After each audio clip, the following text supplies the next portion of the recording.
अवधूत चिंतन श्री गुरुदेव दत्त. श्री स्वामी समर्थ. जय जय स्वामी समर्थ. भगवंताचे नाम मनापासून घ्यावे. अखंड चालणाऱ्या नेमाने जो नाम घेतो त्याला संकटे त्रास देत नाहीत. भगवंतासाठी नाम घेणे म्हणजे मनापासून नाम घेणे. येथे एक अडचण येते, ती अशी की व्यवहारामध्ये आपण एखादे कर्म केले की त्याचे फळ काय मिळते इकडे आपले लक्ष असते. किंबहुना ते फळ मिळावे म्हणूनच आपण ते कर्म करतो. भगवंताचे नाम घेताना ही सवय आड येते, पण अध्यात्मामध्ये ही सवय मोडावी. नाम घेतच राहावे असे वाटणे हेच नाम घेण्याचे फळ समजावे.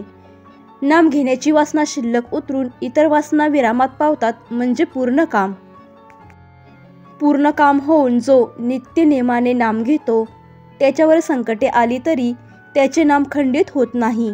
नामाला नित्याचे मोजमाप असावे, पण नामाला आरंभ केल्यावर मनाला भगवंताच्या दर्शनात, पूजनात, संभाषणात व प्रार्थनेत गुंतून ठेवावे. अंतकाळी ही सवय अतिशय उपयोगी पडते. अंतकाळी जीव भगवंताला बरोबर घेऊनच जातो. श्री स्वामी समर्थ. जय जय स्वामी समर्थ. व्हिडिओ आवडला असेल तर मनापासून लाईक करा, शेअर करा आणि चॅनेलला सबस्क्राईब करा. धन्यवाद.